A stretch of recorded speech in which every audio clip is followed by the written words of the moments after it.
Decent. Run out of Trying shit to to stay do. busy, man.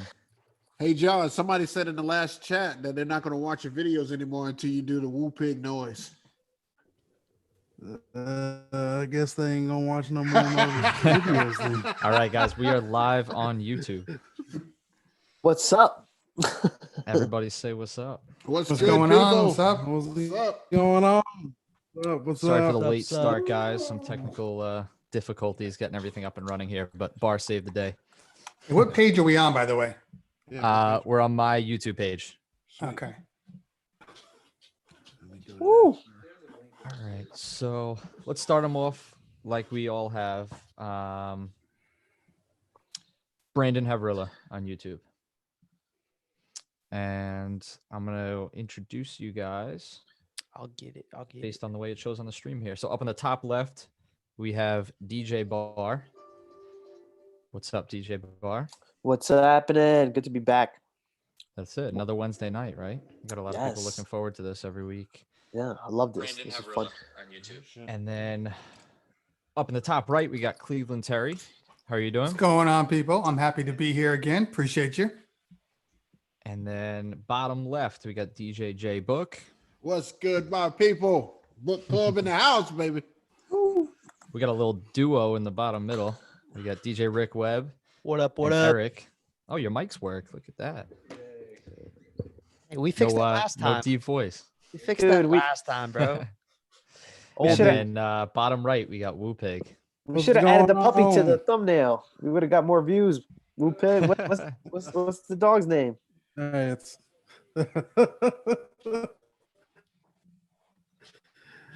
Sandy. Sandy, just a good old Sandy. American pit bull, Okay. Oh, wow.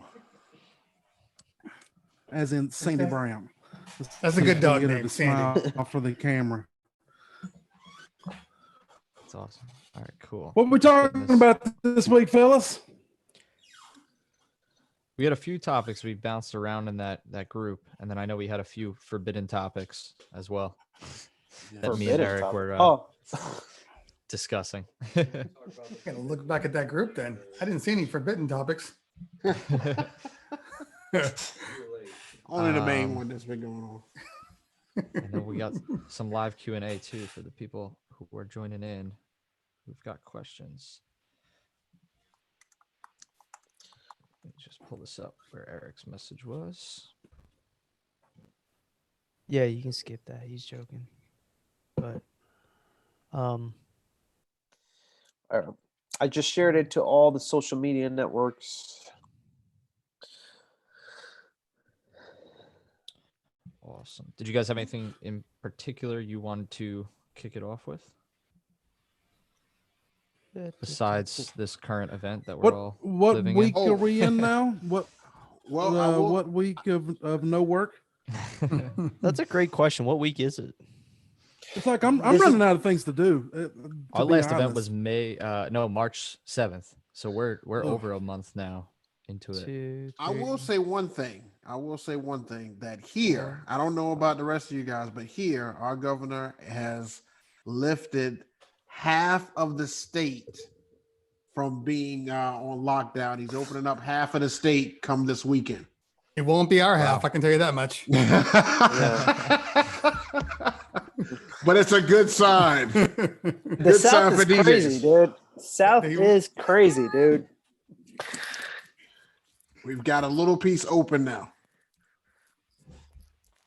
So, But it's go ahead. Yeah, I was that's gonna say, crazy it to hear does- because we have not been locked down yet. It's like it's crazy. Like things are wait, open. what state are you in? We've been quote unquote locked down. I'm in Arkansas, so they Okay. haven't. We have not had a stay at home order. So it's everything is open, but at the same time, it's not. That's crazy. Yeah, we're still on lockdown, but I mean, right now I think we're on until May 1st. But they're discussing, closing all our public beaches and everything like that for the summer. Yeah, they just opened ours up. All the beaches and stuff are going to be open this weekend. Yeah, I'm in California. Nothing is open. Nothing will be open. It's just going to be like this for a while. It's insane to think that half the country is like, we should stay inside. And then there's this one little piece that's like, we need to go outside, and they fight and fight. And I'm more concerned about people just just catching it more, and then it just gets bigger, and now we're even more locked down. I mean, who wants to be locked down for an entire summer? But it's going to happen if people catch it again and it gets worse. I'm going back to work Monday. You are? Yep, Oh, they're starting back Wow. up Monday. I told you it's opening back up, baby. We're That back. was short-lived unemployment. That's Virginia. That's not North Carolina. That's Virginia. what? What do you mean? Where I work is right across the border into Virginia. Really? I did not know that. Hmm. Wait, Yeah, so the- you work in Virginia? Yeah, technically. Oh, no shit. Do you have to pay Oh a yeah, toll? you're like, Wait, so how does that work with unemployment? Do you collect North Carolina's unemployment? Virginia. I collect Virginia? Virginia. Wow. Virginia. Yeah. Would you ask, Bar? I said, you no, have to never pay a mind. toll. Yeah. There's no tolls down here, Bar. Those are only up there. Must be nice. You don't get tolls until you go to Raleigh. Raleigh's got some toll roads, but that's about it. But Rick, you're like an hour away from your job, right? Like you're like an hour away from the border and stuff, though, right? 45 minutes. I can make the trip in 38. Oh God, I should have never asked. I was gonna say for me to get to BARR and get into New Jersey would cost me like $50-something Jeez, between tolls and gas. Jesus. All right. So Brandon, you take the lead on this. You got Sure. a couple questions lined up for Yeah, us. well, enough about We'll the kind of tackle them. coronavirus. But I know Eric was talking too that he wanted to talk a little bit about business and kind of how we structure our pricing and packages. Business. Yeah, quote unquote. That is what he used. So we'll talk a little bit about how we like structure our pricing and packages, and then I guess maybe numbers, like real numbers aside, because obviously we're all in different markets, and the actual physical numbers don't necessarily matter. Okay. I think Eric's mic is off. Yeah, I think so too. I can hear you through Rick's. His mic's not even hooked up right now. There's no XLR cord going to it. You can keep it that way. That's cool. Because when I said business, I was like, oh, he didn't respond to that? He did, yeah. I was like, That's funny. Well, how about you, Bar? So how do you structure your while we're waiting for them to get their mic on and stuff, how do you structure your packages and pricing for BARR Entertainment? Yeah, so I don't really, well, I do both. I kind of bailed on doing packages just because here in the tri-state area, we deal with a lot of venues. So some venues have different rules. So it kind of breaks the idea of having packages. So if you want to have like an all-inclusive package with everything in it, some venues are just not going to allow it because they're like, oh, no sparks, no smoke, no cloud, no CO2. So we can't. So we have to do everything a la carte. Big thing that's prominent here in especially New York, New Jersey is discounting. So basically a big sticker price, and then once based on what they pick, they kind of get discounted, which is the same as building a package. It's just it's very a la carte. I do offer packages when it comes to Sweet 16s and stuff, like smaller stuff where I can just give them 3 options so it's easier to choose from. That way I can kind of try to upsell them a little bit easier than it is to like sell them one by one, where weddings are a little bit easier to do that. Mm-hmm. Can you guys hear me now? Yep. We Yeah, can. we can hear you, bro. Hey, what's up, dudes? Yeah, I Verizon responded guy. a lot. Just didn't have a fucking microphone. Yeah, my cable organization, I'd pulled all my good cables out and was zip tying. So You gave Eric a shitty one. Yeah. that is a shitty one now. Yeah, no, I mean, I want to talk pricing and stuff. I don't know, something productive instead of just talking about everything sucks. Maybe Coronavirus. I yell that at my house all day, every day. It's like my response to everything. I love all those Cardi B's, like a shark videos. She like busts out his jaws. It's like coronavirus. You should actually greet people like that, Eric. You should walk outside and greet people and say, "Hey, how you doing?" Coronavirus. Pricing and how all right, so how we do pricing though, we've changed it a lot just as we've gone along. At first we did only a la carte based off of a starting point.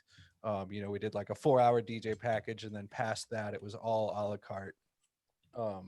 We've recently changed to packages within reason. Our packages are not like some people's packages. We don't do sparks, we don't do monograms and this and that. Our packages are basically like ceremony and reception for a DJ is the first package. Second package is ceremony reception plus uplights, and the third package is ceremony reception plus photo booth. That's like the only packages we do. And it's really just to, like BARR said, it's just to like act like there's some kind of discount. I mean, there is a discount, but you price it out a la carte at the top kind of thing, and they see like, oh my God, it's so expensive. But if I get a package, then it's blah, blah, blah, you know, and it pushes upsells. We have noticed an uptick from upsells by doing packages versus the a la carte. People, when you do it a la carte, they want to sign a base, you know, like your minimal package, and then like they're like, oh, in 6 months we'll make the decision on a photo booth kind of thing.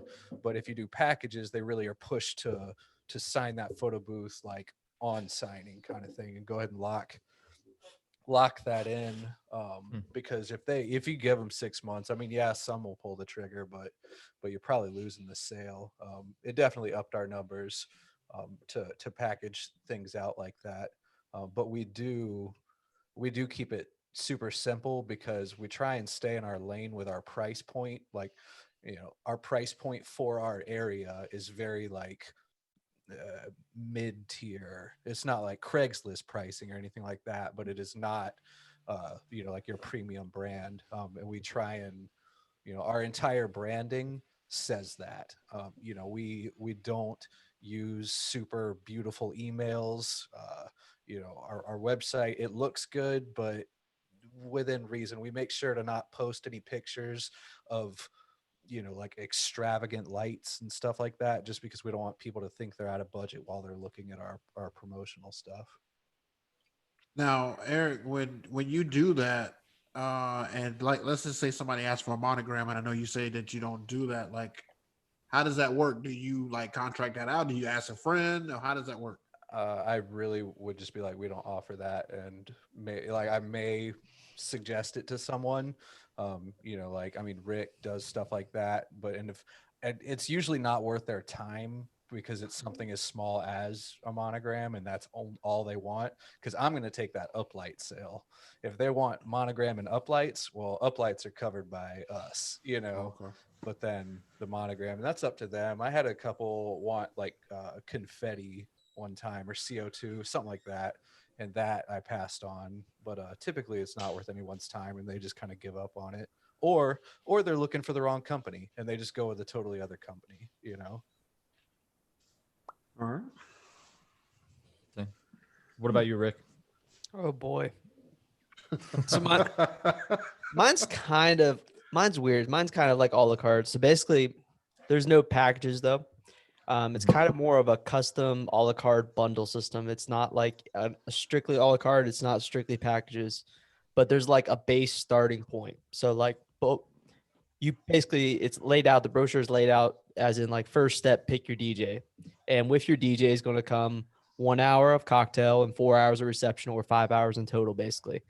And then that's kind of the starting point. That's basically your DJ is going to bring the sound system, wireless mics, just no lighting, no ceremony, and no frills. Basically, it starts there, and then you basically work your way down the brochure to add on the things that you want, such as the ceremony audio service and monograms, uplighting. I lay out kind of like the base things that we normally sell, like string bulb lighting, uplights, monograms.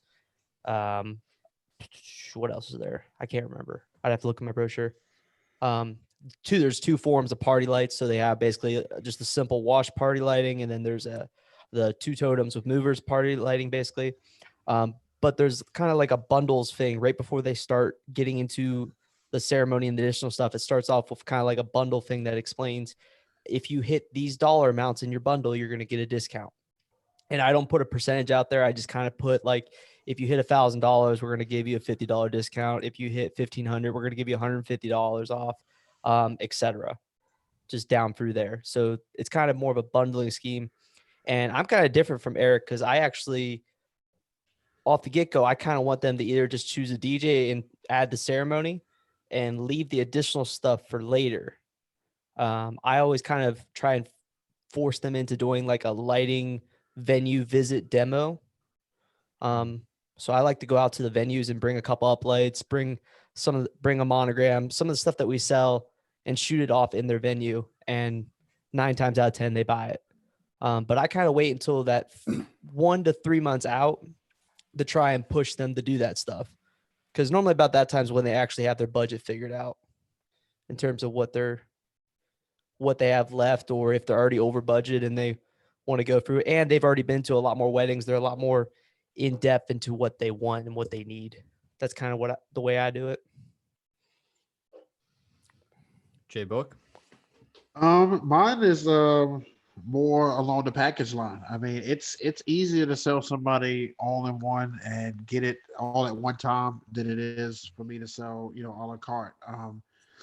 It's just a little harder and stuff whenever people want to pick and choose certain things out of the package. Like, oh, I don't want this, or I don't want this. It's like, okay, this package comes with all this. So regardless if you take it out or, move it around or put something else, we can swap it for something else or whatever. But this is what the package costs. And it's just easy to sell everybody one price, because as soon as I start nickel and diming, it just kind of turns people off, and they're just kind of like, I would rather do something like all in one. So packages really work and stuff here for me. I usually have about, just like they said, 3-tier packages, basic, pretty decent after that, and then like extravagant and stuff like that. So just working off those 3, it's been working pretty good for me so far. So I haven't had a whole lot of issues and stuff like that. But packages are a big thing down here, at least in SC.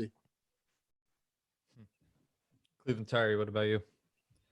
Well, our packages are, a lot like what you guys are describing to a point, because in LA, it's a little different. People kind of expect you to have some form of packages, especially when you're talking about the bar and bat mitzvahs. So we have brought that down to the weddings too. So we start off with, typically speaking, for a wedding, we'll have a DJ that's also an MC. It'll come with sound. It'll come with lighting for the dance floor. And then you'll move up and you'll have a DJ, maybe a dedicated MC, and then it'll come with more lighting. And we base all of our packages around just the dance floor and the MC, DJ, dancers. And then we have a secondary tier, and that goes from 1, 2, 3, and 4. And then we have a secondary tier, which we call our plus packs. And our plus packs include all the things that most people will ask for every single time. So that means uplights, photo booth, video montage, and typically speaking, a gobo of some kind. So we put all that stuff in an additional package, the plus pack. So the same thing, but now you got the plus pack, and we let people decide from there. So yes, they can do a la carte. They can add on to the normal packages. If they're like, oh, you know what, I don't need a photo booth, I just want the uplights. Fine, we just put them in. But there is a discount when you go with the plus pack, and it's an obvious discount once you compare them a la carte versus the package. So it's worked out well for us. We started out kind of doing the smaller thing, and people started coming up and saying, well, can you just give me what I need? So we just said, why are we spending all this time trying to tell them? Let's just put it in a package. But they can always customize. And I think that's the most important part. Nothing is set in stone. The plus packs are, you can swap 1 or 2 of the items out of it, but things like the uplights and the photo booth, the video montage, those are pretty much in there. But if you don't want to go, though, we can switch it off for like black lights or, cold sparklers or all those things. There's a lot of things that are outside of our plus packages that they're just add-ons. And we don't include them, like BARR said. Like, I don't include the sparklers. I don't include the laser light show, because a lot of places won't do it, and they're a higher price point. So they're there. If they want them, we put them in after the fact. But I'm a big fan of selling it all at first. I'd rather have them commit to something and then tell me 2 or 3 months before, you know what, I decided to go with another photo booth. Okay, fine. But they're usually not going to say, get rid of it all. Right. But if you make them wait, then they'll get a party planner. That party planner has a guy that does lighting for X amount of dollars. And next thing you know, they've gone with that party planner. So it's better for them to say, oh, now I got to call the DJ and tell him to take that stuff off, versus it was never on there, and now I don't even have to think about it. So it's a difference. Do you have venues out there that install their own uplights? We have a bunch of those there. So how do you work that in that scenario? In those, we're really, really understanding about it. It's like, if they already have them, we just take it off. We just credit it off. We do the same thing with certain party planners, because for us, a lot of the time, clients book us directly. They don't go through a party planner. They just call us up. And then like 6 months later, they'll get a party planner in. And then that party planner will come in and try to change everything that the client bought. And then it's okay, well, what are you doing versus what we're doing? Do they know that you're more expensive than us and we're selling the same product? But if it's a venue that has it, we take it off. If it's a party planner, we know and trust, because there's like 3 of them that we work with all the time. And if we sell a package and then they come on, we just take it off and just give all of the extra stuff to them, because we want to keep that relationship. Do you guys have different packages for different parties, like for wedding, bar mitzvahs, and all that stuff? It's all different packages, so they're charged at different rates? I mean, I guess you can say they're charging different rates, but really they're not. It's just, if the reality is, if we put our wedding prices, which is basically a DJ and MC. So let's say that's the top of the tier for the wedding. But for a bar mitzvah, you can't even get a DJ and MC without dancers. So if we put that all in one package, there are going to be some people that are like, oh, I just want the DJ and the MC. And I don't want to have to argue with people saying you need the dancers and we're not selling you this if you're not going to get that. So we keep them separate. Your DJ and MC is like the same price for a mitzvah and a wedding out there? We don't even sell the DJ and MC as an individual package for bar and bat mitzvahs, unless do they get it's paid like the same? Yeah. Interesting. Yeah. Because where we are, I mean, it's like our DJs and MCs that do mitzvahs, they get more money. And so we charge more for that. So our mitzvah packages are more in general for that reason, because that's funny. In their eyes, it takes more to DJ a mitzvah and takes more to DJ, that kind of thing versus a wedding. That's funny, because the wedding MCs and DJs get paid more in California because they work longer. You see, a bar mitzvah is only 5 hours, cocktail, 4-hour party.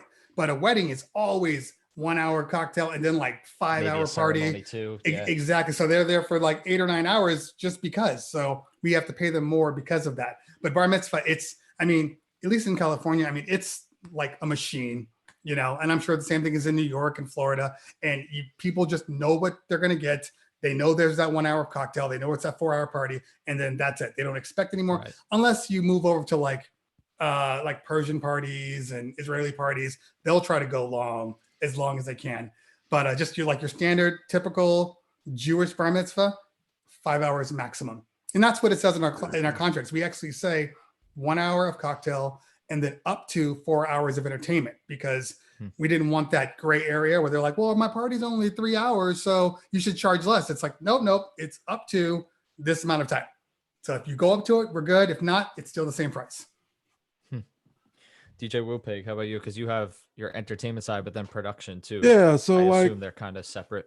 Oh yeah, they're totally separate. Like on the production side, everything is itemized. So you get a basic audio package, lighting package, video package, staging package. So the packages are itemized, but there's still packages within it. Yeah, they're still packed, because it's harder on the production side, because if you're setting up a concert, people don't know everything that's into it.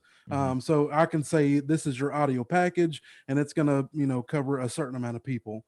So everything on the production side is packaged out, itemized, and then I push them one invoice at one time. On the wedding stuff, it's still kind of the same. It's easier for me, just for simplicity. It's easier for me to sell 3 packages and then have a list of 20 different enhancements that they can add on. Like with our basic package, we've got 3 packages, classic, casual, and contemporary. Even with our casual package, 90% of them are for weddings. We're not, that classic package includes your hour of cocktail, your ceremony, your 30 minutes of prelude music, and then a 4-hour time block after that. It also includes dance floor lighting, basically everything that we need, that we know that is going to produce a good party. I'm not sending a DJ out to a wedding with no lights. It just doesn't, lights help people dance. It helps us in a sense. It makes our jobs a little bit easier. So I don't send out energy. Yeah, it creates energy. So if it's going to make our parties better, our parties look better, make it easier for us, and essentially make it better for the client, that's what I want to go with off the jump. And then from there, like our mid-tier package, which we sell the most of 9 times out of 10. I mean, we sell more of those than we do anything. It's the same thing from the classic package, but it includes uplights and a photo booth. And with our list of enhancements, if they're not interested in either of those things, they can substitute. Let's say they don't want a photo booth, they can do cold sparks or bistro lighting or confetti cannons, whatever. If you want to, if you've got an instrumentalist coming up and you want a full setup for it or an engineer for it, we can add any of that stuff on, but that's what it's basically put at.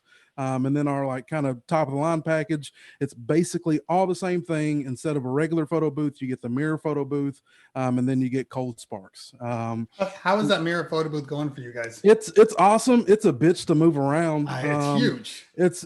That's one of those things I didn't really think it through. The only reason why I wanted a photo booth is to be different from all the other photo booths.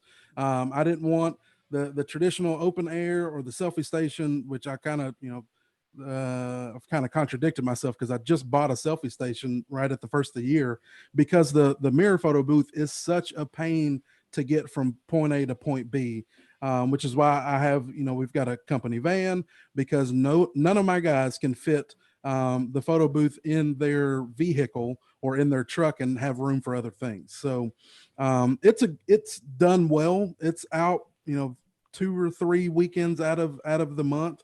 It paid for itself before I even had it here. And then again, I didn't go like the Photo Master route. I bought a China shell, put it together for super cheap. At the end of the day, the client knows no different, and it performs. You are going to have to send me that link. Yeah, I need to do that. I know BARR was interested on that too, but instead of having 10 grand wrapped up in a mirror booth, I've got 5 maybe, and I already had the surface, already had the camera. But yeah, anyway, the mirror booth is awesome, but it's a pain to move around. So, if they wanted to swap it out for a selfie station or something else, we've got 3 packages, and then, we've got a host of enhancements that they can put on their event. And it works well for us, especially like with it prevents a lot of tire kickers on my end, especially because, the people that are interested in a DJ, but, maybe they well, I'm not really interested in having lighting. Well, you can have lighting or you can not have lighting. This is the package. This is what it comes with. It's only going to make your life better. Right. So that's kind of how we sell it. It works well for us. Yep. Interesting. Yeah, because so I've always been a la carte for almost everything. You want a DJ, you want an MC, you add that kind of thing. And recently a Sweet 16 client had came to us with basically pricing and stuff from another company and was like, hey, these are the packages they're offering. We'd love to book you if you have a similar like package. So I was like, I could put everything a la carte and whatever. Long story short, we ended up basically losing the client because everything was a la carte, even though our pricing was almost like exactly the same. They don't want to work. They wanted to get a package. So it was interesting. So crazy. I put together a sales sheet. About. It is. And I put together a sales sheet now. Yeah. I can see that happening. Like for if you Sweet see a photo 16 booth, packages, Yeah, like if you see a photo booth is like $1,000, you're gonna be like, oh shit. Yeah, I guess so. Yeah, and but it was interesting. So production side, we're still a la carte on everything, and then we probably differ from like Whoopig a little bit too, because we've had clients where we've put audio package to simplify the invoice so it's not 6 pages long, and they've questioned us down to everything. Hey, just want to make sure you guys are providing all the cables. Hey, just want to make sure you're providing the mics. Just want to make sure you're providing this and that. So I've noticed a lot of other companies in our area too, when they do AV stuff and production, they're actually itemizing every single thing. Speaker tripod, XLR cable, like almost everything. Yeah, that's a lot of work, and that's a lot of liability. I mean, it's a lot. It also, I think, allows you to charge a little more too, because it makes it look like it's more than just an audio package. I did a DJ planner account for a production company in Jersey maybe a couple months ago, and they do it like that. They literally have like XLR cables, how long they are and how many they are. Yeah, like that's down true. to that. Down We've to done that. I've been doing cable package. So like we'll have audio cable package, power cable package, or power distribution package, whatever. But at least we do still break everything else down. That's crazy for me because the only thing I want the client to see on the invoice is what they're paying for. They're not paying for those XLRs. They're getting it together in an a functional audio system that works. Yeah, that's like you go into the party and they're like, "Where's the sound?" Oh, you wanted power cords? Like it's crazy. Wait, I agree. 100% agree. Right. I think it's more about, like you were talking, Brandon, about how you lost that client. I think even though you had the same pricing, I think people just don't want to see it like that. It's just how you present it. Right. It's not necessarily that the photo booth is $1,000 and this is $1,000 and blah blah blah. And I think it's more about they're like, I just want to pay a couple $1,000, whatever the price, and it be all of that shit. Yeah. And that's what can I get? What can I get in that number? Right. $2,000. What can I get? Past that, it's like whatever. They just want to choose. They have 3 options, and that's what they want. Well, it's like the psychology too of like almost you could have 2 invoices, and one of them is $2,000 flat out. That's our rate, and then you could have an invoice that's $2,000, but it was originally $2,500. They discounted it $500, and that looks better in most clients' eyes because they like seeing that they're getting that. Definitely is statistically correct. I had a client. I was doing a Netflix gig, and party planner called me up. She's like, "Hey, I got this party for you." Told me what it was. I was like, "Okay." I quoted her a realistic price, what I thought it was going to be, and she comes back to me and she says, "You got to raise your rates." And I said, "What do you mean?" She says, "Because the other person that's bidding came in like, I kid you not, like 3 times higher than you." So she goes, "You have to raise your rates because they won't take you seriously unless you raise your rates." So I raised it, and Netflix was like, "Cool," and they paid me. I was like, "Okay." That's happened to me on a lot more on corporate stuff that happens. Corporate especially. I wouldn't say regularly, but your prices have to be within, if they're taking 10 bids on a service, you've got to meet that 4 to 8 range. Otherwise, the high end and the low end, they're not even getting considered. Did you know corporate clients are a whole nother game though? Yeah. What'd you say? It is. Did you know it was Netflix? Like, I knew it was Netflix, but it was one of my first like high upper tier clients like that, because I've done work for a whole bunch of corporate, but like that was different. And what they were asking for was completely different than what I normally do. So I just ballparked it and gave them a number. And the number was high in my book. And it wasn't even close to being high enough. So, so now when I do entertainment clients, I know that I have to artificially raise the rates or they won't even look at me. It's a good problem to have. Yeah. I feel like I had a corporate client too that once came and we rewrote the invoice and we were pretty much in reason with the other companies that they were getting prices on and stuff, and then they basically came back and they were like, "Hey, look, we're going to use you, blah blah blah," and this was for a holiday party. They were like, "What can we add to this? We need to spend another $2,000 because otherwise we won't get that budget." It's their budget. It's their holiday budget. And I was exactly. like, They have to spend it all. It's crazy.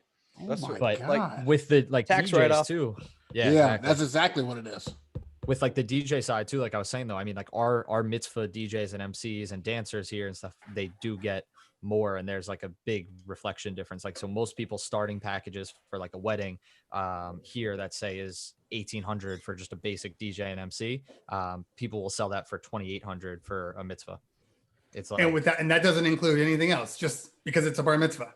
Right. Yeah. DJ, MC, and whatever's needed, mic, speakers, That's crazy. Whatever. And it's funny because it's not like it's, I mean, yeah, there are it's a little more to play games with kids, I guess, but it's very, I mean, yeah, it's just, that's our market. It's very interesting. Though.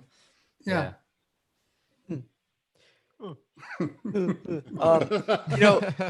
I just focused on weddings, and I actually saw a comment that someone asked me about school dances, because obviously that's like 50% of our business. And it's kind of interesting. Some of the people were mentioning like, here's how much I got. How much can I get? And that's kind of my method with schools. So obviously I go into the school, with all my schools, I meet with like the group that's doing the decision-making, normally students and the staff, and basically show them everything we got. And we discuss, and I kind of get an idea of what their theme is. And I start looking up some ideas and stuff that we can do, and get some pictures together of like other just things on Pinterest and Google and stuff that I can come up with that are ideas for them. And then basically like, all right, so what do you guys like? What do you don't like? What are the things that you're going for? And then what budget are you looking to spend? And then I basically go back and I create 3 different packages options, one a little bit below their budget, one at their budget, and one above their budget, and try and squeeze in as much as I can within their budget that I can work out. And that's pretty much how I do it. So it's a lot of work to do that because you got to go through and basically make up the full proposal, and I throw in their pictures and stuff to give them an idea of what they're going to be seeing. But it pays off really well because I don't know why, but I've had really good success rate with them taking the above the budget option. I think it depends because we do a lot of school events out here, and I will have certain schools, especially like charter schools and private schools, their budgets are high. So if they're just like, whatever you guys want to bring in. But then I'll do like a regular school and they're like, well, you know, like LA Unified. And they're like, well, this is our budget and this is all we can afford, but we really want to have a good time. So I always start with, you know what, we'll work with what's in your budget.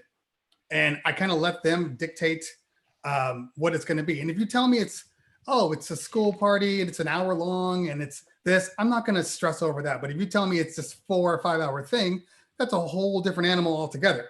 Yep. So you got to work it out. But I try to just say whatever your school budget is, we'll match it unless it's ridiculous, and then we'll go from there.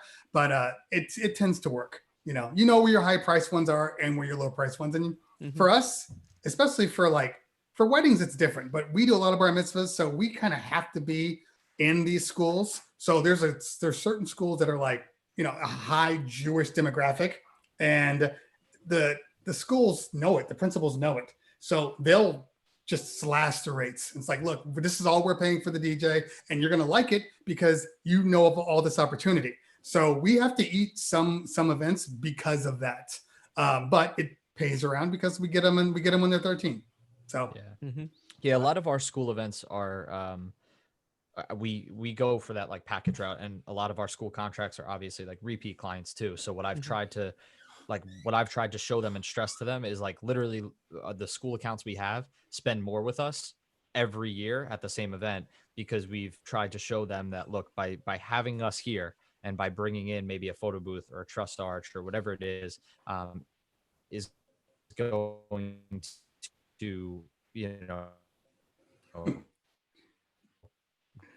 grow your event and make more interested if, you know, he's a robot. He has no idea. So he's still talking too, right? That like, hey, you get us. I love his face. Package. He might be a cyborg. Brandon, maybe it's all CGI. It's like Max Headroom. Brandon, can you hear us? 0110011. I bet he just dropped like a knowledge bombshell too. He probably did. Yeah. Like a Brandon, can you hear us? Thing. We can see him though. Yeah, I can see him. It's frozen. He looks great. Somebody reboot the computer. Software's frozen. Try unplugging him. Yeah, that's a problem. If he reboots, this whole thing goes away. We don't exist anymore. Pretty much. No, BARR created it, right? Yeah. It looks like he's like sees something on his microphone and he's just like, whoa. This is how a scary movie would start. It's like the Ring, exactly. Something just crawled out of his screen. All right, so he just dropped. Well, until he gets back, an interesting, newer. This is not how my company does it. It's another company that I'm familiar with and whatnot. And I was talking to them today. How they do it? They get you in at the base price. You know, it's like X amount of dollars signs in my DJ to your event, period. And then and they spend a lot on Instagram and just general marketing type show off stuff, and then from the time frame of deposit made on that DJ until the event, they're blasting those clients with ads basically, and then those clients slowly change their mind on, oh, we only want the DJ to, oh, we want the sparks, we want the uplights, we want the blah blah blah. And that's a New Jersey thing. I mean, down here honestly that probably wouldn't work maybe as well, but and I was like, that's a good idea. I could imagine it would be a lot of work and very expensive, but if it's working, they claimed to have basically tripled their revenue since implementing that. Where do they put the ads at? Like on TV, Yeah, how do they on the how radio? do they target them? No, like social media, like all over social media. So how do they So- target? Do what? So how do they target them? I mean, they have their emails. All you got to do is have an email address to retarget someone on. Oh yeah. Yeah. See what I thought, because I use a booking management software. I'm sure just like all you guys do, but there's smart sensors in there that will send things out at a given time. And I need to just get on that. So, maybe 6 months out, send them our add-on packages. What about this? What about that? Just kind of keep like an us in the upsell forefront. email. Right. Exactly. And Yeah, I need to do that more. We do that. And it does work on occasion, but this is a different level of that. This is more like planting a seed or an idea in their head and keeping up with it also, like, oh, that sounds like abuse. It's a lot of people do that. That's Facebook marketing. Notice you look up a pair of underwear and then all of a sudden you see underwear ads for the next fucking targeting, 3 yeah. months. Right, that targeting. It's very similar to that, but it's not even, they're just showing what they have to upsell, and that's all. And it's just like, it puts the client in the view of, oh, that could be me. Oh, that could be me. And then the seed plants and the bride sees it all of a sudden because the groom made the booking, and then the bride's like, hey, what about those sparks? Wouldn't that be cool on our entrance? And then all of a sudden that's a spark upsell, so yeah, I don't know. Interesting take. That's clever. That's super clever. That's clever. Pain in the total dick, though. There's no way that wouldn't be like, fuck Not this partial. amount of work. But if you're a huge company, and they are, so. No, it wouldn't be that hard with the softwares that are out there now to be able to retarget, just be able to drop their email in there and basically retarget campaign starts on this person. Yeah, I mean, if you have the framework set up. Yeah, if you have it set up already. But that's the only thing is that's going to cost money. Quite. So you got to make sure that you cover that with actual upsells, or you're just losing money. Yeah, you got to make sure it works first. That marketing stuff. I mean, yes, it's expensive, but in the grand scheme of things, what's 10 grand? I mean, 10 grand. It's actually 10 of those grands you just mentioned. Well, I understand, but that's 5 upsells, depending on what the thing is. Like, that's not that nuts to come back on. If you had told me that 2 months ago, I would be like, yeah, what's 10 grand? Now I'm like, 10 grand. It's a lot. You're right. You're right. Hey, Brandon, but you were also that the government's giving out. Cleveland, you were also accepting exposures before, and now yes, no one. Right. And now exposures are not paying no bills. You're right. I think the other thing, though, by the way, is no offense. like you were saying, even though that's like 5 upsells or whatever, is a lot of people look at like marketing expenses and stuff as like a transactional, like, hey, if I'm going to spend $500 on this, I need $500 from a DJ service, whatever. Whereas when you start to look at it as like, okay, this year I did whatever it is, $100,000, taking 10 grand from that is a little different than trying to like figure out, okay, how many jobs are actually 10 grand, Totally. Well, I mean, we want to do something like that because we do have a lighting company that we were building. So, and we've been doing it as a part of our add-ons, but like just recently we've moved into the full production. So like we have a wedding that's, I think it's around 10 grand for the wedding, just in lighting that we're doing. So, but then again, we had to turn around and buy 80 uplights. So it is what it is. But I think that kind of thing, marketing actually really helps because it's something that people don't think about. They think about the DJ, they think about the venue, but they don't think about, oh, that's right, I do need uplights and I do need table spots and all of those things. So there's definitely a reason for it, but I don't know. Maybe I have a hard time spending money on something that I know is already making money with the hopes that it's going to make more money. It is definitely a slow burn. Like marketing dollars are, it's hard to define the return on it. Right. Yeah, because the return on investment is really, it's long term, especially, and the hardest one is like brand awareness. And I mean, that's what we're running right now is all our ads are for brand awareness. So it's like, we're not going to see it really a dollar come in right now from it. It's more for like long term. So it's like, it's hard to spend, several $100s on marketing when you're not going to see necessarily that several $100s for 5 years. And even then you won't know that's where that's from, Yeah. Yeah. I mean, but it's a necessary demon at the same time. 100%. If you're going to at least, I don't know if you're going to whatever, but definitely necessary. So I we just- were talking, go ahead. Go ahead. What I do was you just gonna say, as far as marketing and stuff goes, I just don't see how marketing and using stuff like Wedding Wire and the Knot and stuff like that. I know that it benefits you because you'll get like 1 or 2 or 3 or something like that gigs. But I like talking to these guys over the phone, and to me, it just sounds like a total ripoff. I mean, they're allowing you can pay like $700 and some odd dollars for like their top tier package, and that's you have to pay it like a month. And if you get one client, and it pays it for that month, but it's still $700 and some odd dollars See, per like month. with Wedding Wire, first, the top tier account is, in my opinion, unnecessary. It's not. There are necessary. 3 tiers of account though. There's that top tier that's, like you're saying, like a Right. super expensive. Then there's the mid tier, which most people best opt one. for.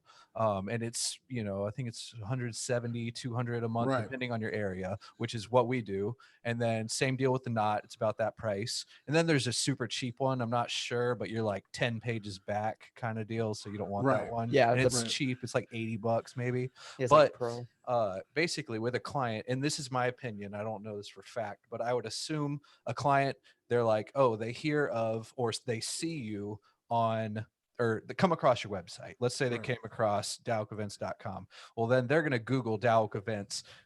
If they don't see you with a paid account on Wedding Wire and the Knot, they deem you an unestablished A company. joke. Mm-hmm. And they're like, oh, I'm just going to book the people that invest in themselves. That's a clear sign to a millennial, especially who's Yep. good at the internet, Right. as this company does not invest in themselves. And I think that, at least that's what I think, because even if we don't get a lead from the Knot, I'll talk to people and they definitely looked at our account on the Knot. I can agree with that, because just about everyone when I interview someone afterwards in terms of, hey, where'd you find us at first, even if it was on Wedding Wire, like what made you click on us and stuff like that. It's always, well, I saw you on the Knot, I saw you on Wedding Wire, you popped up on the Google places in this area, you were in every space and you were active, so you're a good option to go for. But Yeah. Is the Wedding same- Wire and the Knot, are they both paid accounts, or can you create free accounts on those, you like can, a Facebook profile? you can have free accounts, but they clearly indicate the difference to the client. so they made it Gotcha. really, really, really hard to get a free account now. You can't just go on their website and create an account. You have to Right. call and go Yep. through them now. Because I put that on my one video, the free ways to advertise that you can get a free account. You can, but it's a hassle and a half to get one. And you're just on the back end of it. It sucks. Yeah, because we don't really have either of those accounts, and our main business isn't weddings, so I don't really push that. Mhm. Otherwise, I probably would, put money into those Right. places. So for me, it's more worth it to show up in Google on the top page through Google Mhm. AdWords. That's what I'm saying, Brandon. And That's what I would rather do. I don't know, like Google AdWords is a cheat code. Like that's. I love right. Google AdWords too, because Hell like yeah. in Google AdWords, I put all my negative words are cheap, affordable, discount, like everything. So if Yep. anyone includes that when they search for a cheap wedding DJ, like we're not going to come up, which is good, because that's Right. my dollars well spent. Mhm. So that's why I've kind of went that route. But I understand, especially because like I'm the same way with social media. I'm like, you got to be on all accounts and at least be somewhat active. So it's not like, oh, this company's not in business anymore, or they haven't been in Right. business for a while, that kind of thing. Right. So I want an account on those, but I don't want to necessarily pay for that advertising. The SEO because it's not dollars our also. primary, thing. Yeah, 100%. General SEO dollars. Like we take the venues that like we're on their preferred vendors list, and yes, we shake their hand, we do what we can to stay in good graces with them keep suggesting us, but what we truly do is we try and rank for their venue. When someone searches whatever Cardinal House or whatever, we pop up on that first page with that venue, because Right. we'll like guest blog and just whatever we do to get them on our site and some relevance. Google thinks that we're them. Right. And that's SEO dollars well spent. Yeah, we do. Do you guys all do like your own SEO, or do you guys pay somebody? We have we pay someone to kind of guide us, but we do a lot of the legwork. Same. we do a lot of SEO stuff. Yeah, because What do you? I What mean, do I you just mean started bringing on a company what this are year. you actually, or what are you actually doing when you're saying sit down, like legwork and do the SEO stuff? What are you personally doing versus somebody else doing? Well, they kind of like basically guide us. And there's also some deep cut stuff that I can't do myself. Like I'll say citations, which because it's just like over my head. It's basically like making an account on 600 different profiles across Google without getting labeled as spam accounts. And that's their ballpark, you know, like keeping our load rate down, stuff like that. Details about internet stuff that I can't, you know, I don't feel like taking a course on. And then they tell us how to manipulate our SEO basically. You know, they give us a step-by-step, you know, this is like top tier importance versus something that's not important.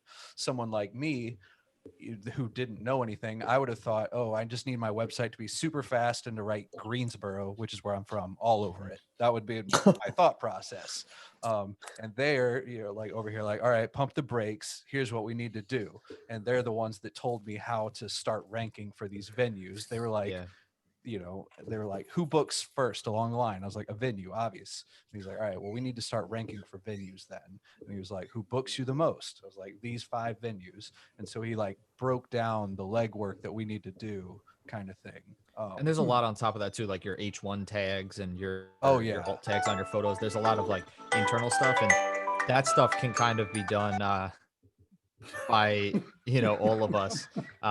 Like you were saying, like we do a handful of stuff between alt tags and you know all that like website stuff. right. But then to tag off of what else they do on the back end, a lot of SEO companies too invest in like tools and plugins that they can kind of install or use on your site to assist with some of those other tasks. Where for me to go buy a plugin for maybe $500 for my website, it's not worth it. Whereas they're doing it on, you know, 500 sites, so it's worth it to them. Right. So that type of thing too. But we just started paying a company this year to come on to handle some of the SEO, and they only do like up to 15 keywords for us. So then I handle everything beyond that. So anything else I want to add to it, I handle that. I think a lot of SEO companies are also it's a risky, well, yeah, yes, that's what this paragraph I'm about to say leads to. But they come at it from different approaches, you know, like it's really, if you're talking to a legitimate SEO person, it's they're almost like crafty. It's like they're very creative in how they're going to get your website to the top of Google for this search. It's a constant job. Anyone who tells you like, oh, I'll do your SEO and then it's done, you or may guarantees you a result. If they say you're gonna get 6 calls a month, that's bullshit. Like Yeah. you can't guarantee anything with SEO. So right, and it's such a slow burn. And anyone Yeah. who doesn't tell you that up front is probably stealing your money, you know. But yeah, I mean that's pretty much it. Somebody else just put in the chat too, Facebook Pixel. I'm not sure how much you guys do with integrating ads between Facebook Pixel, your website, like tracking. I know you guys were briefly, when I got back in, we're talking about like retargeting and stuff too. Do you guys do a lot with retargeting or specifically targeting, or do you just kind of do that like promote post thing on Instagram? We did a lot. We come back and try it in the busy months of the year, Yeah, basically. phases. And I mean, it pays for itself, but I've never deemed it totally worth it. And we dropped this past year, we dropped a lot of money on it, trying to come at it full force kind of thing. But we haven't, and maybe it's my business or something. I'm not really sure. Cause I know it works really well for a lot of people, but it hasn't for us. That's retargeting you're speaking about? Or Yeah, retargeting on Yeah. Facebook, which that links to Instagram story ads. It's like the same thing. Yeah. The only one I've found super successful when we run our like brand awareness videos and stuff is the feature where you can choose friends of friends who like your page, and then you could retarget off that and choose friends of the friends of the friends who re-like your page. And that I've found to be the most successful in terms of getting like our right audience. Mm-hmm. Yeah. It depends on what you're selling. You know, if you're wedding specific, that is a good idea. You know, if you're selling something like me to like a DJ product, or, you know, a lot of you guys have DJ products. If you go basically steal everyone's name out of a DJ group, get all their emails, use that as a base targeting audience, and then, you know, make the expansion like a 1% variation, then you're getting all DJs basically. And then you can just advertise to all the DJs. So it's all about being crafty in the end. 100%. What about everybody else? Bar, do you run Do I run what? Facebook ads or retargeting stuff? No, so mostly what I do is a lot of wedding wire in the knot.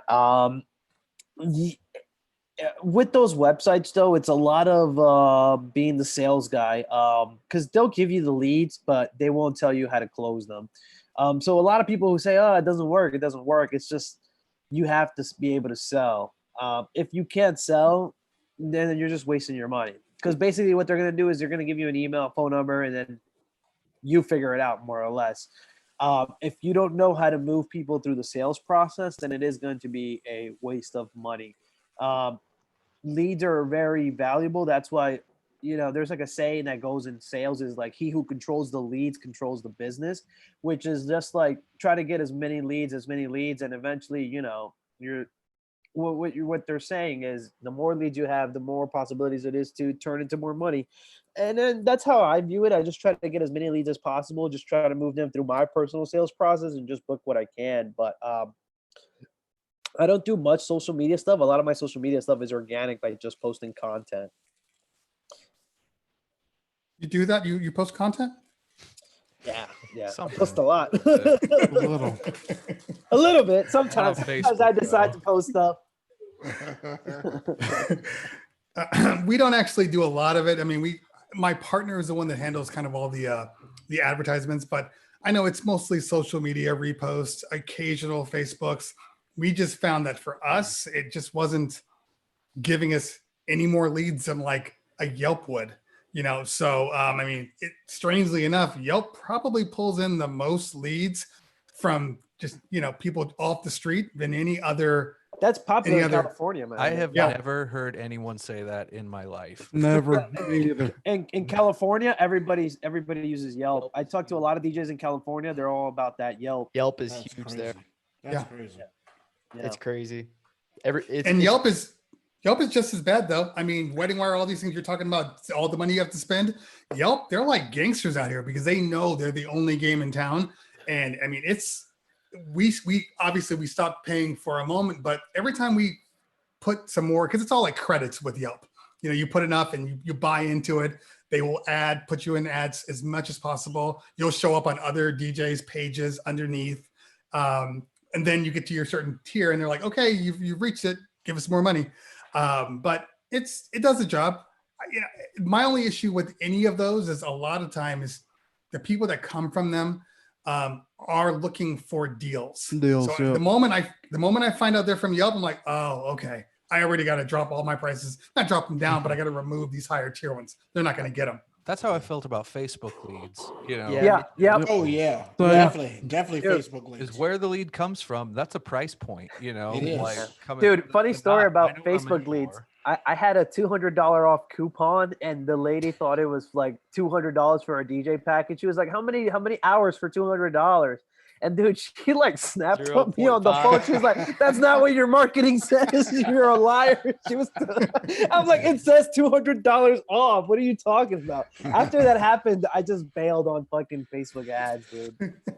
Have you guys found any other like odd sites that kind of work? Like we found one here called Bark. And bark.com, it's a similar system where you pay for like credits and then you use X amount of credits to like pay for a lead. That's like but we've Thumbtack. gotten some AV stuff by that because you could see the preview of what they're looking for, their budget, their location, and everything like that before you choose to send them information. So with that said, it's like selective, so I can choose where I spend my whatever Bark dollars. That sounds like Lending Tree or something. Yeah. So I did a social experiment with Thumbtack. I dropped $200 just to see if it would work, so I can make a YouTube video on it, and I got 2 parties from it. So it does work, but it fucking sucks, dude. It's like it's fucking awful. It's all the follow-up emails that really suck.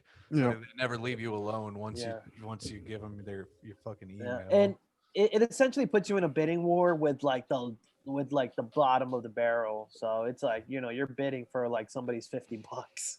Oh no, I've had people that are like, so I was on Yelp and this 4 other people came in at this price, and I'm looking, I'm like, well, then you should go with them because I'm not dropping down to that price. Right. Wait, hold on. Yeah, I thought so. You want quality? Come on. Yeah. To kind of like, I mean, my game plan is to hopefully not have to be on those other like bidding sites eventually. Because I'd rather spend more money now on like what we were talking about before, the brand awareness and those campaigns that aren't going to bring me an ROI right now. Because I mean, once you build up a brand, I mean, yes, Nike and stuff is running ads, but you build up a brand like Nike, you're not buying their shoes because they have the best shoes or because their ad was really funny or whatever. You're buying it because you know the brand. So like, I'd rather build up that brand now so that I'm just getting calls because they know my brand. They already know they want to book us. They know what they want to spend or whatever it is versus, you know, trying to just stay in this constant like bidding war and that kind of thing. It's a tough one though, because branding for what we do is what's the word? It's hard. Well, it's Niche. hard, yes. Niche. Yeah. Exactly. It is a niche, and there is a cyclical nature to what we do. And you might get into a patch of people that are like, oh, I'm using Brandon all the time. He's amazing. They tell their friends and they tell their friends. And then all of a sudden, those people just kind of, not die off is the wrong word, but they just stop. Yeah. They're no longer being asked because they're not in favor. So now another group of people are talking to their friends and they're bringing up somebody completely different. So it's like, it's this weird cyclical nature of our business where your fans will just die off and then you'll have to build new fans from scratch. Yep. So yep. It's just, I don't know. I understand what you're saying about the brand.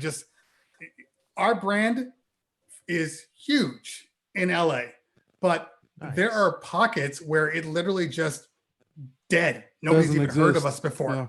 Yeah. You know what I mean? And then we have to build our brand in that one. But then the people that were booking us before, they've gotten older, so they're not in the game anymore. So then people are asking somebody else. So you're always constantly having to like it's not like you walk into a store, Nike store, and you're like, there's Nikes here. You know what I mean? Like it's different for us. Yeah. Now I didn't want to burst your bubble or anything. No, it makes sense 100%. I mean, I guess coming from like the private events versus the corporate and production too, I think there is a slight difference because when you're dealing with corporate clients, that is something that will get passed on more. Correct. So like if a certain company is using you for all their events, that's more likely to stay within the company. Whereas I see what you're saying. Whereas as soon as that generation starts to get older, unless you get in with that newer generation, and same with school events, I mean, you have different advisors and stuff that are planning the proms every year. And, you know, so I do see that. And I don't want people to take me the wrong way either. I'm not saying like, you know, I want to get to a point where like I don't have to spend any branding money. I mean, you still look at Nike, they're running Super Bowl ads and Coke and Pepsi and stuff like that. So you always have to put money into it, but they're putting money into brand awareness campaigns and, you know, even what was it, Allstate with like the Mayhem guy or whatever. Are all you guys still running some sort of advertising and marketing right now? Yeah. Or you guys did everything? You always find a way to bring it back to Corona Bar. Dude, it's a good question. I hold it. I slowed it down. Yeah, I stopped it. Wedding Wire, the Knot's still running as always. They gave us half off for the next 2 months. That's awesome. Yeah, that's really nice. We've just been doing social media, just brand awareness. Why did Rick just look back like, what? They gave you a deal? They didn't give me a deal. I didn't know this. I didn't know this. That's probably what took place. Yeah, I contacted them. Oh. They there was some form you had to fill out. I don't know. Wedding Wire and the Knot's interesting though, because you gotta really, because they do regions and stuff too. You gotta look into. Yeah, the guy told me that I was in a region that was booming and that he can pretty much almost guarantee me, you know, X amount of leads and stuff. I just thought it was all crap. I was like, there's no way. So, what he said probably is crap, but I'm not saying that Wedding Wire and the Knot are not beneficial. But those words are things he cannot guarantee you. He can't guarantee it. Right. He definitely can't guarantee it. I was like Jay, you were just talking about, unless you're a club DJ, go ham. Is that in refers to like marketing? No. No, he There was a said question. cuss There was words. there was a Uncensored question on here music. about uncensored music, and I was Gotcha, like, gotcha. 99.5% of the music that I play is clean, and unless you're a club DJ, then you can just go ham. Copy. Even when Yeah, I do missed that part, clubs, I'll play clean versions of songs. I don't care. because I have heard the same Yeah, people say nah. things about marketing too, where they're like, oh, club DJs don't need to market now, or even just DJs in general. There's no parties, blah blah blah. But I mean, even Well- club DJs too. Work on your personal brand, Club and get DJs start a your live friends to know you, because then as soon as you are back at that club, your friends are going to want to go party somewhere, and if they That's know you and you assuming build up your that- personal brand. Yeah, it's- but if your brand is BS, in 6 months from now, they're not calling you. If there's all these other people That's that true. have a bigger following that they've been watching, you know what I mean? Right. It's like it's just silly to think that you're on vacation. right. You're not on vacation. You should still be working. You should be working harder now than you were before, in all honesty, because Well, that's it. Yeah, those that are kicking their feet up are when this does pass over are going to be like, "Where's all the jobs?" And then those who have Exactly. been working the whole time are going to be working as soon as this is over. yeah, I mean, I still have my clients call me all day, every day, because either they're postponing or, and fortunately, I'm still getting people that are calling for next year, and they're trying to get brochures. So it's like there's a light at the end of the tunnel. It's just real dark right now, but you just got to keep going. Like this doesn't exist, even though it does. Mhm. It's weird. It's weird knowing you're kind of out of business until like 6 Further months. notice. How about that? Just further notice. Yeah. On a lighter note, clean verse dirty songs. The 3 most notable clean verse dirty songs. 1, Get Low by Little John. The clean version is so fucking painful to listen to. Just it's like, oh, skeet, skeet, skeet, skeet, skeet, skeet, skeet, skeet, and it's like, ugh. And then I think Party Up by DMX. I could see that one. in the club. In I the could see club. that one. Fucking Problems, A$AP Rocky. That's a That's terrible. just the instrumental. Yeah, Yeah, you're yeah, right. yeah. But then on the flip side, when I hear the unedited version of Gold Digger, I'm like, I'm just like uncomfortable. Like I feel awkward. Like I only that's like We Gonna Be All Right by Kendrick. yeah. just like, I didn't even know that I've been playing the clean version of Gold Digger in clubs for 10 years. I had no idea that was the clean version until you heard the dirty version, and you're like, what? Like, oh no. So sometimes it's better not to know that there is a dirty version. Yeah, 'Cause I play, I'm like, ears. for real. Like I was just raped. They just raped me just now. Yeah. Yeah. Do you guys? So I know like some radio edits still have like the word ass in it and stuff like that, or it's not like really totally clean. When you're doing like kids events or mitzvahs and stuff like that, do you play those radio edits, or do you try and find those like squeaky clean edits? It's an age thing for me. So if I'm doing say 7th grade and below, I don't even attempt to play any music that is associated with anything negative, anything Okay. sexual. Like no. When I get up to 8th, 9th grade, and it's like winter formals and proms, yeah, I'll definitely sprinkle in, but I'm still going to be pop heavy as opposed to hip hop. But it's where we are right now. I mean, I play the ratchetest of the ratchet hip hop at bar mitzvahs. That's all the kids Yeah. are listening to in LA. But we play the clean versions, and they scream out the dirty words, and you just roll with it. The parents know, but it's but when I'm at schools are off limits. We have to play super clean for schools because they will hear one word and they'll be calling on Monday like, oh my God, my son heard this word that he never says in real life. Like whatever. Yeah. Yeah. Right. I was about to say with schools, for me it's an advisor thing. What Mhm. advisor am I dealing with here? Mhm. Because there's Yeah, those it's- advisors that I know, and those principals and those Right. superintendents and those that I know strictly. There's one actually up in Ohio where I couldn't play anything without this dude. If you played anything slightly sexual, he'd literally give you this death stare, like, ah, shit. Yeah, and see, this is why I'm going away from the kids events and stuff like that, because College. you're gonna have to start. The only very resource fine you're gonna line. have is you're gonna have to start going back with the music. So you're gonna have to start playing Mhm. older music. That's the only way you're gonna be able to get through a full kids gig by playing anything, Like back Lil in the Jon? in the early 2000s. So that's the only way you could get away with it. Because if you play any of this new stuff, I mean, you're over there just like cringing, like, oh God, please don't say something that. Do any of you guys have kids? Any of you have kids? Yes.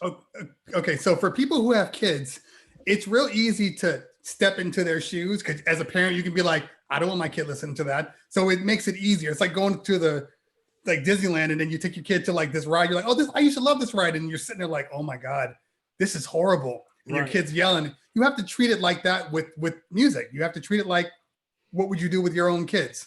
But it doesn't matter. Some of these parents, they don't care. They don't care. Like, but even then, like we have a policy now. We've had it for a long time now, but we won't play dirty music regardless of who you are and what you demand. Because I've had clients who are like, we're okay with it. What do we have to sign? We will. I'm like, nope, I don't care if you're okay. We don't play dirty music on your parties because you're not the person we're selling our product to. It's all those people that are sitting there like, oh my God, he's playing dirty versions for all these kids. And then I don't get booked anymore. So, we just don't play dirty music. Leave it for the clubs. Yeah, our mitzvah scene is like split. Like we have those orthodox mitzvahs that are like very, hey, clean music only, blah, blah, blah. And then we have like a group of, and we do mostly like production for mitzvahs. We don't really do the entertainment too much. But there is like a club scene of mitzvahs on Long Island in the richer areas where like we've done lounge furniture rentals and game rentals and stuff. And like the MCs curse and like at the drop, they're like, everybody fucking jump, like, really? And that's like their scene, but like the parents love it. The parents are out there jumping. There's like a mosh pit with everybody, it's like, parents are still in college. Yeah. They're out there with their kids. They're turning up while the kids are just. Hey, I mean, if I was spending, 50 to 100 grand on entertainment, I would probably want them to curse and make me jump too as a parent. Yeah. But it's weird though, because like our clientele, like we do a lot of high-end clients in Calabasas. So there's an area of Calabasas that holds all the superstars, like the Kardashians are there and all those people are there. They come at it differently. Like they think that they are super, super hip. So they listen to everything their kids listen to. And like when you go to the party, they're like, we don't want to hear anything that's past like 2016. Like it's got to be nothing but like the hottest of the hot hip hop. And that's all we want to hear. Baby Shark. Nothing but what the kids are hearing. Please. So we have to go hard in Calabasas. Having said that, we still don't play dirty versions, but we don't play kids pop versions. It's just the words are muted out, but like I said, it doesn't matter. They scream the words anyway. We just roll with it though. And how clean the song is depends on the record pool you're getting that edit right from. That's true. And also the people making these edits 10 years ago were a lot more careful. I got a version of Hot in Here Ride With Me by Nelly that like bleeps out the if you want to go and get high with me, it like goes over the high. Oh. And it's like, okay, you probably could have said that, but now if you get anything from Club Killers, they'll just put the word fuck directly in your clean version. It's like It's clean. It's like you're like You just need to make sure the first two F words. The first two F words gotta be clean. The next ones they don't pay attention to. Yeah, the No Diggity. I remember I was playing No Diggity at a wedding, Club Killers Extend clean version, and I was like, you didn't even try. It's like there's every single cuss word, like the N word, like all sorts of stuff. And No Diggity? Yeah, dude. Oh, the rap part at the end has all. They put Cleveland doesn't let it ride out. I don't get to the end. It should have. It's my fault for playing the rap at the end, being lazy. I was about to say, It never makes it that far. I know. That's what I'm saying. I'll tag you on a video. I'm scrolling on Instagram, just bored at a wedding. I look up and it's like dropping the N word. I'm like, what the fuck? In all seriousness, I really don't like. I really don't care. I'm just looking for the F word and the N word, and that's it. I could care less about any other word. All the other words are fine with me. One time I was playing something. The bride comes up to me and she wants the word or the song by YG. The edited version is My Hitta. Anyway, right? Yeah. We know she was like, I want full explicit. Period. I don't give a shit. What? And it was like their exit song, What? It was so. And I'm Wait, like, hold on. Wait, what do you mean exit song? Like right after the ceremony exit song? No. That would be epic. No. Oh, I'm God, pretty sure it's please like the don't. say, grand that's one exit, way but to- it's inside. You the may now venue. kiss your bride. It's like all the people are standing there with like whatever, like glow sticks and shit inside the venue right in front of me, and they're gonna walk down to My Hitta, full explicit version. You know the words. Oh, Yeah, And were they at least were they white or were they black? She was mixed, he was black. It was 50-50 though. What's up? What's up, boss? What's up? up? What's up? Look at that over there. Dude, but Bars, I played bars Our- posting new content. She Our threw views it just on me, jumped. though. At the last second, she like threw Set it a on me, spike. and I was just like, okay, and I played it, dude, and oh my god, I'm talking. This dad comes up to me, he's like, my fucking kids are here. What the fuck? And I was like, it's her. Wait, hold on. But why didn't you set it up first? Why didn't you like say like, hey, this is the bride's favorite song. She asked me to play it. I'm sorry. This is what she wants. I'm Honestly, sorry, here it comes. I don't remember. I probably did do something like that to pawn it off. Like, hey, don't blame You me. didn't say earmuffs? Earmuffs. Yeah, earmuffs, children. If you have kids around, please hold their. But, Earmuffs. yeah, I don't know, but I it was usually- so awkward. I usually tell my couples, I'm like, listen, I only download the clean versions. It would just because mostly everybody asks me for clean versions. It would be too much work for me to just download the dirty versions. I just tell them straight up, listen, I only have the clean version. I don't download the dirty version. I literally purged my entire hard drive. I typed in the word dirty and just deleted all that. Yeah. Just because I mean, they'll live if they don't hear the curse words, and I'd rather have the clean one just because it's. I don't know. To me, I don't see it that big of a deal.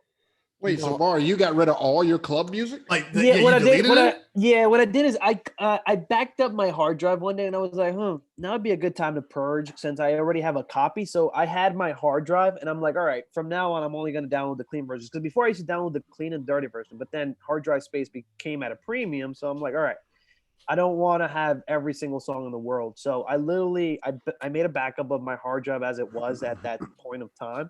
And then I just went into my computer because I keep my music in my computer, and I typed in the word dirty, and I just said delete. Everything got deleted that was dirty. Wow.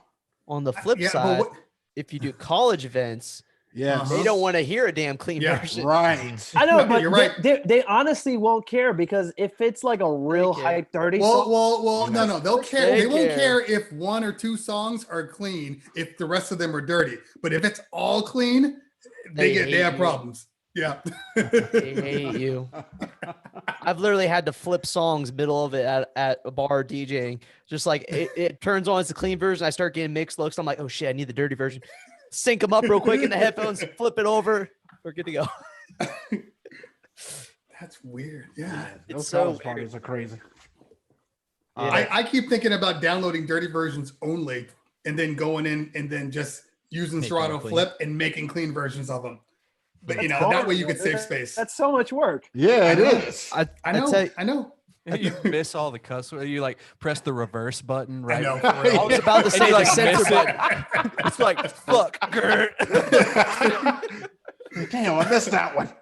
What about But, Pursuit but- of Happiness? Oh, yeah, yeah. exactly. I may Exactly. have doubled up the fuck once. I mean, it would have been better to just leave it alone, but using the reverse, it was like Yeah, I'm it's screaming like, out, fuck, fuck that. I'm like, shit. On the mic, you're like shit. Yeah, literally.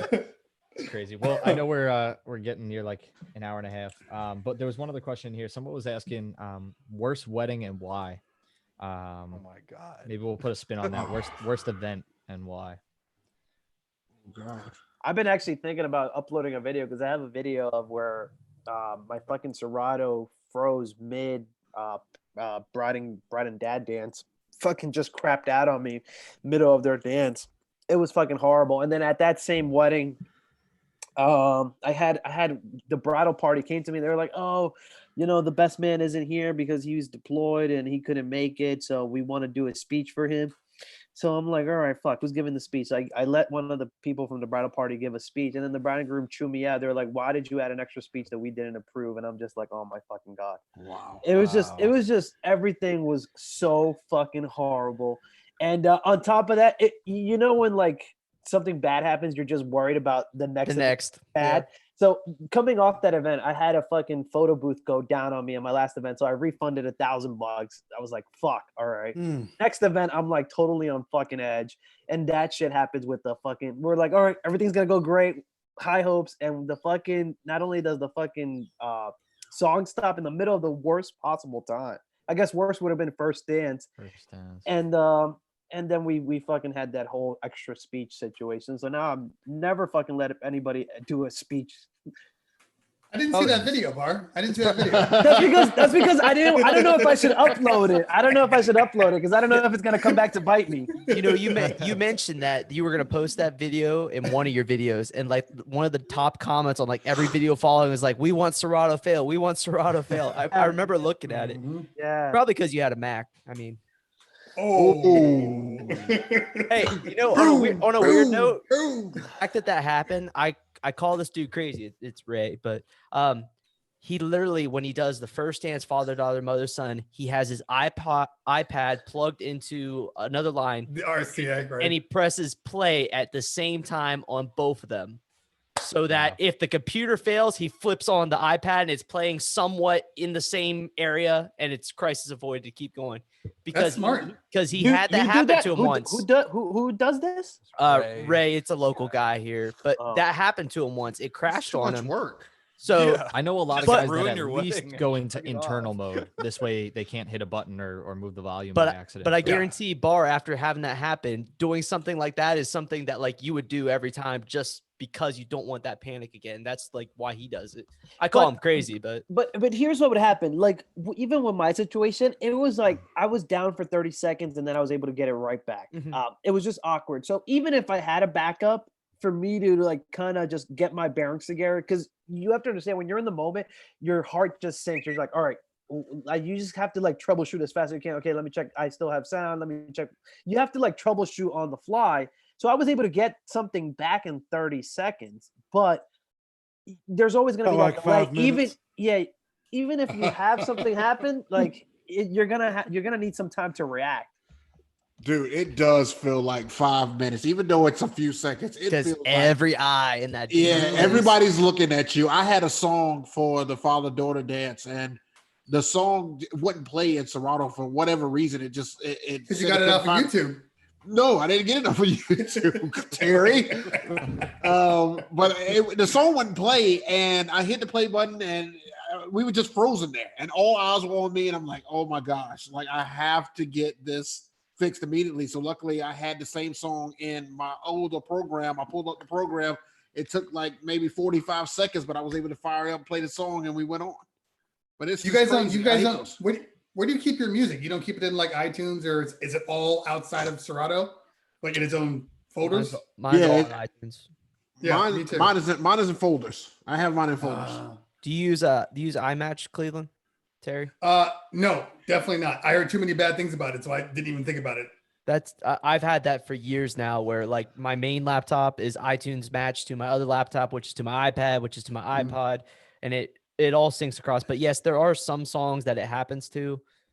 Where they come back different, right? They come back with like Apple's version of it, what they thought it was. Yeah, but ever since I started doing actual music pool edits and stuff like that, it doesn't recognize any of them because it's got the intro edit on the beginning, and it just uploads all of them and then brings them back down. So I haven't had the issue. I had the issue back when I was doing top hits, when it was just like the actual song, just like it was in iTunes. But ever since I started getting intro and outro edits, it doesn't recognize them at all. It just uploads and comes back down, which is convenient.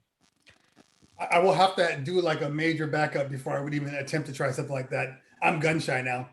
None of you guys ever had fails though, aside from me. Oh no, we've all had fails. All right. You guys made it sound like I was the only one. No. Here in the chat saying, yeah, I have backups too. I'm like, oh damn. It was definitely a fail. I definitely had a fail. I might have benefited from my fail happening very, very early on. I'm talking like 2013 was the last time I had a fail that was actually worth calling a fail.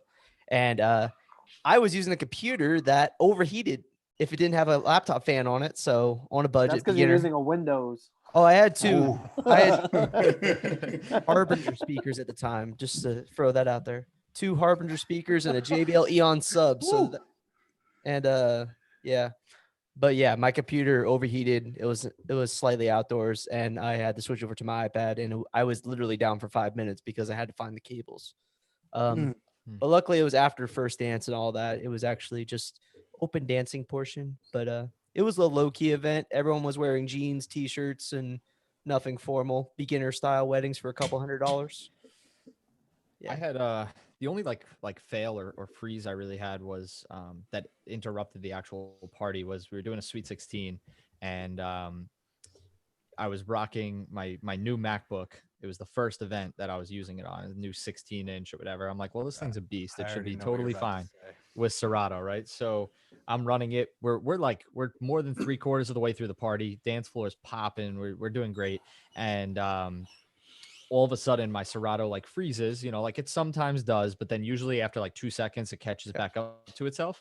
And my MC is standing next to me and it's not catching back up. And I look at him, I go, turn the switch on your mic on. I was like, you're going to have to say something because this is about to freeze. And he goes, what do you mean? I'm like, just turn the switch on. Like I'm being serious. So he turns the mic on, he holds it there, whatever. All of a sudden freezes, music stops. He looks at me, he goes, I don't know what to say, hands me the mic. So I get on, I'm like, oh, make some noise for your birthday girl or whatever. Everyone cheers. Serato picked right back up and started playing again where it was, which was like a godsend because luckily it like didn't, I mean, it sounded off because it was in like the middle of like the song Low, I think. And it was like just stopped, but like, but at least that was like the only major fail we had. But the worst wedding I've had was a daytime Sunday wedding in a venue with all windows. So that was hard enough. Ooh, and on top of that, the bride's father passed away the night before the wedding. Oh my goodness. So between those two, into failure. We really, between those two, we really, I mean, there was no dancing. I mean, it was like background music. It was crazy. Dude, daytime weddings are just horrible in general. Yeah, they're tough. Yep. This past New Year's, I got like most of my DJs New Year's gigs, just trying to fill the calendar kind of thing. And keep in mind, all my DJs are specifically wedding DJs. So I was like, all right, there are new rules to this DJing. You guys know how to mix. I was like, don't play clean edits. Just play nothing but party music the whole time. I don't care what era it's from. I got a feeling. It doesn't matter. I was like, all night, just jam. I was like, and then stop the music at the countdown, count it down, like have everyone count down with the TV. And then at New Year's, play the most hype song you can think of. And they drop Sweet Caroline. I was like,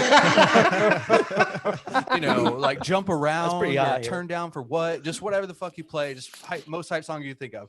So after all the events, all the dudes are coming by, dropping off the gear and whatnot. I'm like asking like, oh, what'd you play?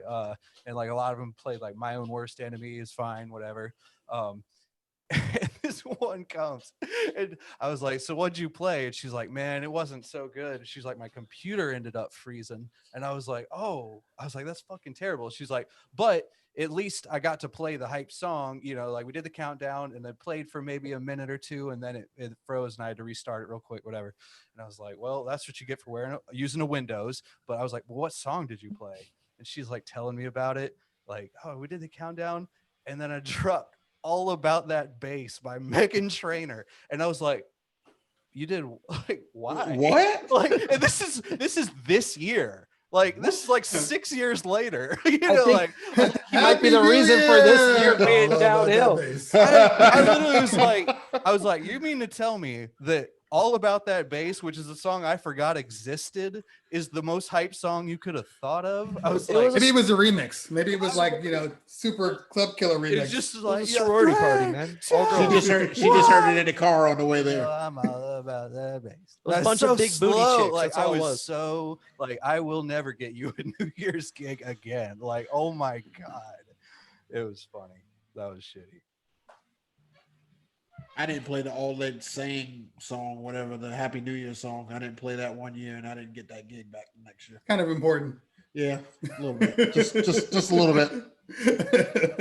Well, now, and that's the most important part. I made sure I got like 5 versions of it.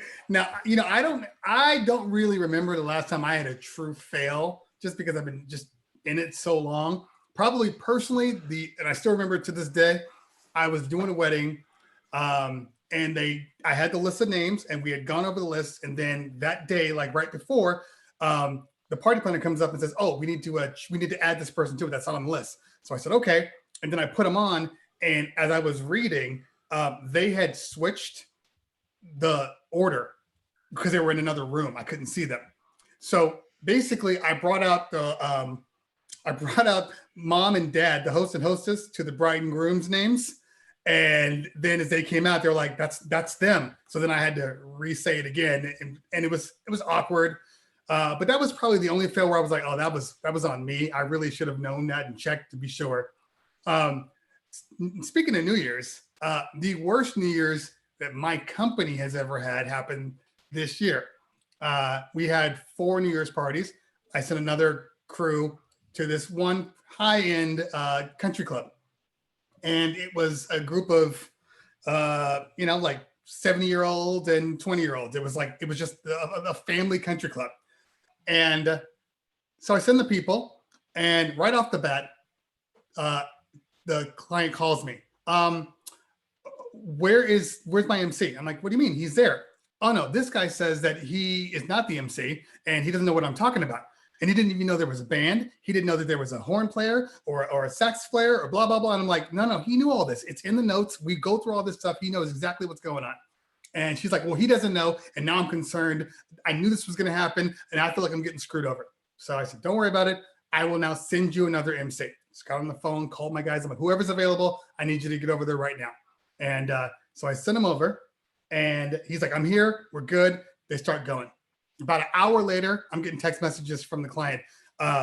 This is the worst DJ I've ever had in my life. You guys killed me. I cannot believe I booked you guys.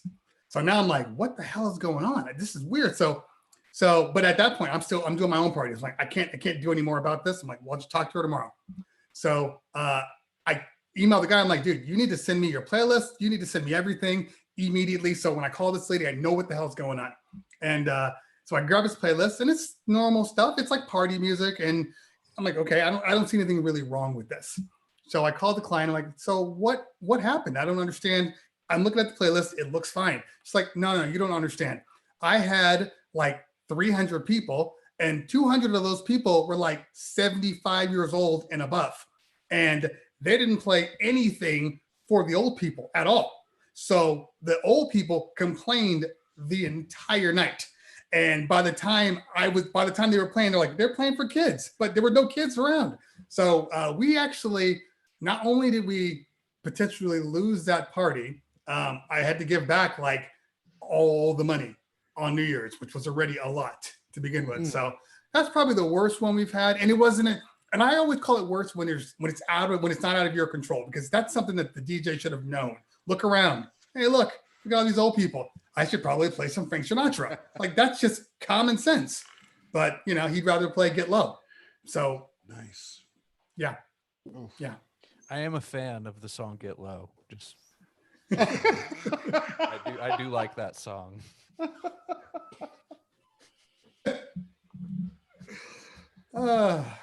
This is just me here. John, you got one?